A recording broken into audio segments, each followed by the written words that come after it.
안녕하세요. 토큰포스트 팟캐스트입니다. 2025년 10월 1일 수요일입니다. 네, 오늘도 빠르게 변화하는 암호화폐 시장의 최신 동향, 그리고 그 의미를 좀 깊이 파헤쳐보는 시간을 갖겠습니다.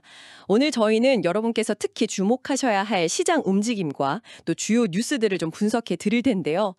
복잡한 정보들 속에서 핵심적인 통찰 얻으실 수 있도록 도와드리겠습니다.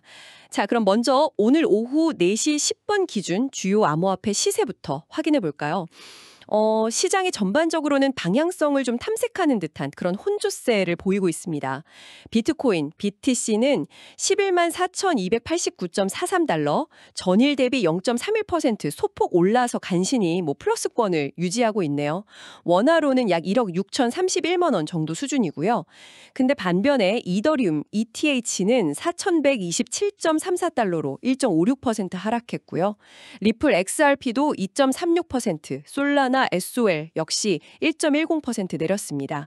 네, 주요 알트코인들은 대부분 좀 약세를 면치 못했는데요. BNB는 1.74%, 도지코인 DOG 0.44%, 카르다노 ADA 0.33% 다들 좀 내렸습니다.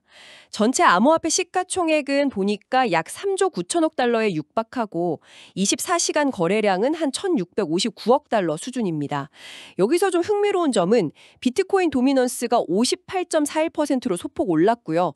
반대로 이더리움 점유율은 12.78%로 약간 줄었다는 건데요.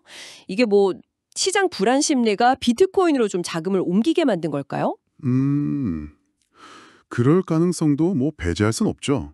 특히 파생상품 시장 거래량이 있잖아요. 네네. 그게 전일 대비 3.6% 감소해서 약 1조 3,500억 달러를 기록했다는 점을 같이 보면 투자자들이 막 적극적으로 베팅하기보다는 약간 관망하는 자세, 그런 신호로 읽을 수는 있습니다. 아, 관망세군요. 네. 이런 상황에서는 상대적으로 좀 변동성이 낮다고 생각되는 비트코인으로 선호도가 쏠리는 경향이 나타나기도 하거든요. 근데 아직은 큰 추세 변화로 보기엔 좀 이릅니다. 네, 그렇군요. 시장의 이런 미묘한 움직임들 계속 좀 주시해야겠습니다. 그럼 오늘 가장 주목해야 할 소식으로 넘어가 보죠. 미국에서 상당히 큰 뉴스가 나왔습니다. 바로 연방정부의 셧다운 소식인데요. 네, 맞아요. 이게 정말 큰 이슈죠. 현지 시간으로 10월 1일 자정, 한국 시간으로는 오늘 오후 1시 1분부터 미국 연방정부가 셧다운에 들어갔습니다. 의회가 예산안 처리에 합의를 못하면서 이게 2018년 이후 약 7년 만이라고 하네요. 이야, 7년 만이라? 네, 당장 주요 경제 지표 발표가 중단되고 수십만 명 공무원이 무급 휴가에 들어간다니 혼란이 좀 예상되는데요. 여기서 근데 정말 흥미로운 지점이 뭐냐면요. 이런 명백한 거시경제적 불확실성이 커졌는데도 불구하고 암호화폐 시장은 현재까지는 좀 예상외로 차분한 반응을 보이고 있다는 겁니다. 맞아요. 저도 그게 좀 의외였어요. 과거에 금융시장 충격 오면 암호화폐가 더 크게 요동치고 그랬잖아요. 그렇죠. 그때랑 비교하면 상당히 다른 모습이죠. 그럼 이걸 어떻게 해석해야 할까요?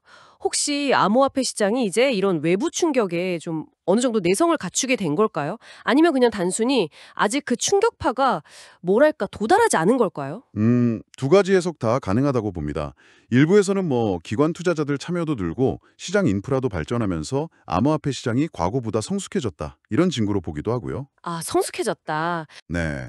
그러니까 거시경제 변수에 그냥 무조건 따라가기보다는 이제 자체적인 어떤 펀더멘털이나 수급 요인에 따라 움직이는 그런 독립성이 강해졌다. 이런 시각이죠. 그렇군요. 하지만 또 반대로 이 셧다운이 만약 장기화된다면요. 그러면 실물 경제 위축되고 금융시장 불안 심화되면서 결국 암호화폐 시장에도 부정적인 영향을 미칠 수 있다. 이런 반론도 만만치 않습니다. 현재의 안정성이 찻잔 속의 태풍일 가능성도 열어둬야 하는 거죠. 아, 결국 셧다운이 얼마나 지속될지가 관건이겠군요. 이게 정말 암호화폐 시장의 어떤 체력을 시험하는 중요한 변수가 될 것 같습니다. 계속 지켜봐야 할 이슈네요. 네, 맞습니다. 자, 그럼 이런 거시적인 배경 속에서 다른 주요 암호화폐 관련 소식들은 어떤 것들이 있었는지 좀 더 살펴보겠습니다. 특히 기관들의 움직임이 눈에 띄는데요. 먼저 ETF 동향입니다. 어제 9월 30일이죠. 미국 비트코인 현물 ETF 시장에 4억 3천만 달러 가까운 자금이 순유입됐습니다.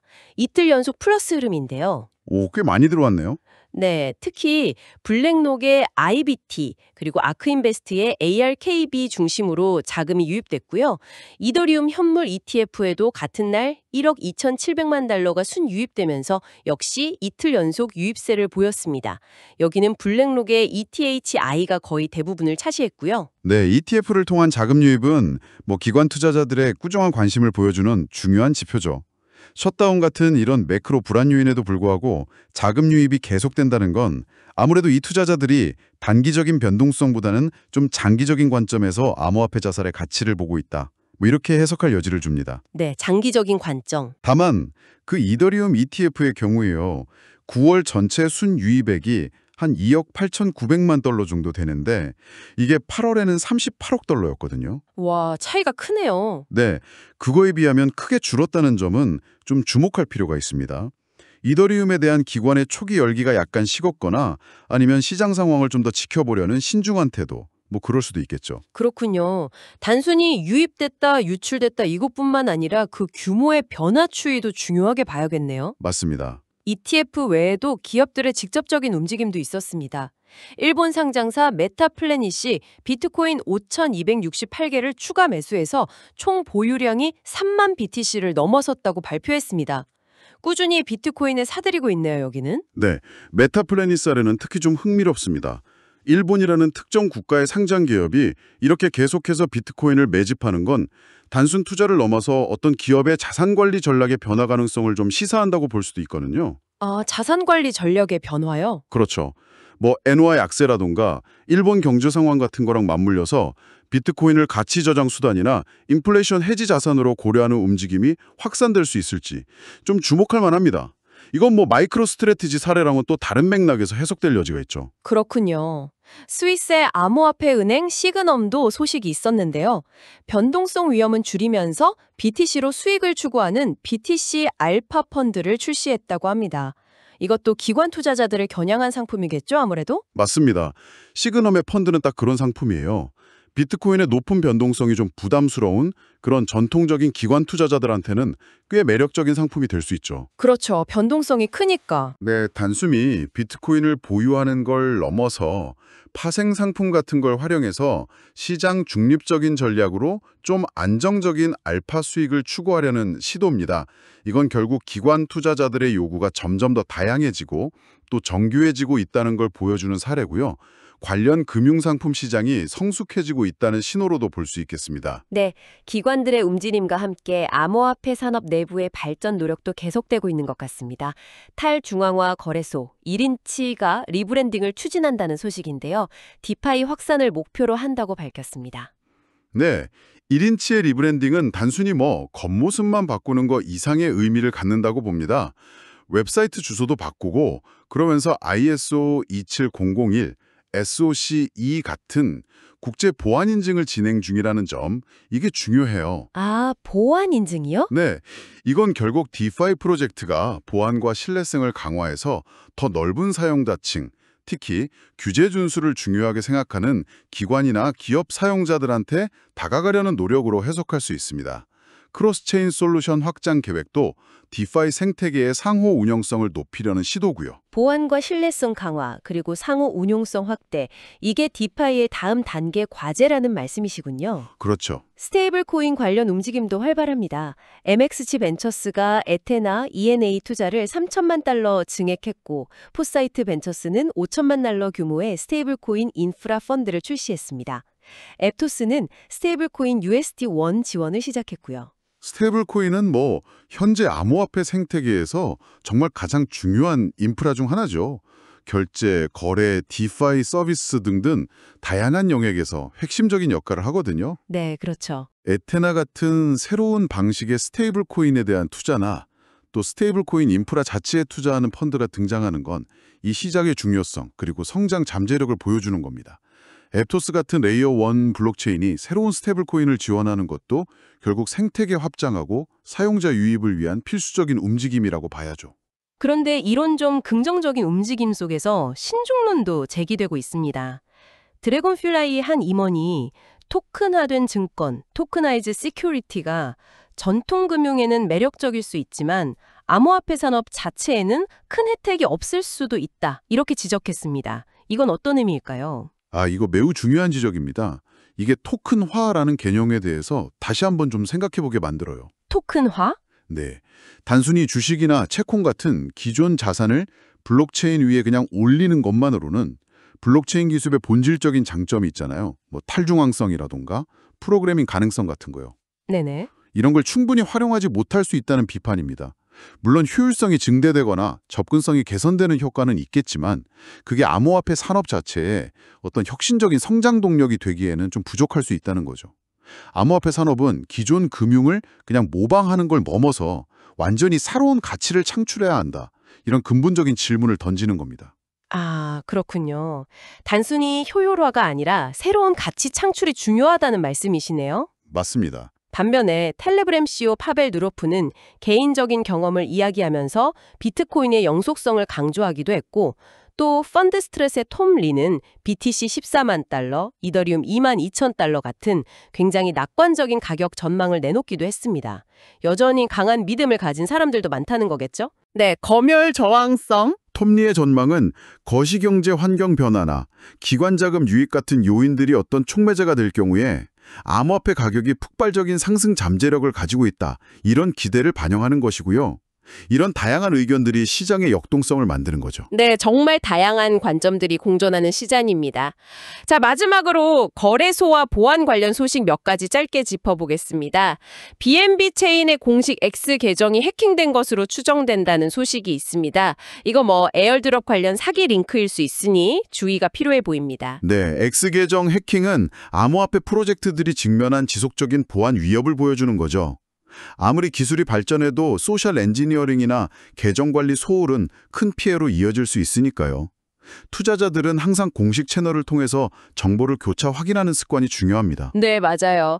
그리고 갤럭시 디지털 관련 주소가 게이트.io에서 ASTER 토큰을 대량 출금했고 GSR 마켓 주소는 바이낸스에 링크 토큰을 입금하는 등 온체인상의 자금 이동도 포착되었습니다. 네, 그런 온체인 데이터상의 대규모 자금 이동은 해당 기관들의 포트폴리오 조정이라든지 마켓 메이킹 활동 혹은 특정 프로젝트에 대한 전략적인 포지셔닝 변화, 이런 것들을 시사할 수 있어서 좀 주의 깊게 관찰할 필요가 있습니다. 국내외 거래소들의 움직임도 있었습니다. 업비트와 빗썸이 오늘 오후 4시에 소미아를 동시 상장했고요.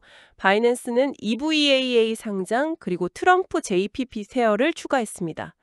빗썸은 시스템 업그레이드하고 쿠사마 네트워크 이전 지원을 위한 일시 중단 공지도 있었고요. 거래소들의 신규 상장이나 거래 페어 추가는 유동성 공급이나 투자자 접근성 확대 측면에서는 긍정적이긴 한데 동시에 특정 토큰에 대한 투기적 수요를 자극할 수도 있죠. 그렇죠. 시스템 업그레이드나 네트워크 지원 중단 같은 공지는 거래나 자산 이동 계획이 있는 이용자분들께는 중요한 정보니까 미리 확인하시는 게 좋고요. 그리고 마지막으로 지난 24시간 동안 ETH에서는 롱 포지션 위주로 한 8,887만 달러, BTC에서는 숏 포지션 위주로 4,597만 달러 정도 강제 청산이 발생했다는 데이터가 있는데요. 네. 이건 현재 시장에서 이 두 주요 자산에 대한 투자자들의 단기적인 방향성 예측이 좀 엇갈리고 있다. 이렇게 보여주는 거죠. 네, 정말 다이나믹한 시장입니다. 자, 그럼 오늘 살펴본 이 모든 정보들이 지금 이 시장을 바라보는 여러분께 어떤 의미를 가질 수 있을지 한번 종합적으로 정리해 볼까요? 네, 오늘 논의를 좀 종합해보면 현재 암호화폐 시장은 상당히 좀 흥미로운 국면에 있다고 볼 수 있습니다. 한편으로는 미국 정부 셧다운이라는 예측 불가능한 거시경제적 위험 요인이 부상했지만 네, 그게 가장 크죠. 그렇죠. 근데 다른 한편으로는 ETF를 통한 꾸준한 자금 유입이나 메타플래넷 같은 기업의 BTC 매수처럼 제도권의 관심과 참여가 계속되고 있거든요. 이건 시장이 외부 충격에 대한 어떤 방어력을 키워가고 있다는 긍정적인 신호일 수도 있습니다. 내성이 좀 생겼다. 네. 동시에 시장 내부적으로도 활발한 움직임이 관찰됩니다. 1인치의 리브랜딩과 보안 강화 노력, 에테나 투자나 스테이블 코인 펀드 출시 같은 디파이랑 인프라 구축을 위한 혁신이 계속되고 있죠. 네, 내부적인 발전도 있고요. 물론 아까 말씀드린 드래곤플라이 임원의 지적처럼 토큰화의 실효성에 대한 근본적인 질문도 제기되고 있습니다.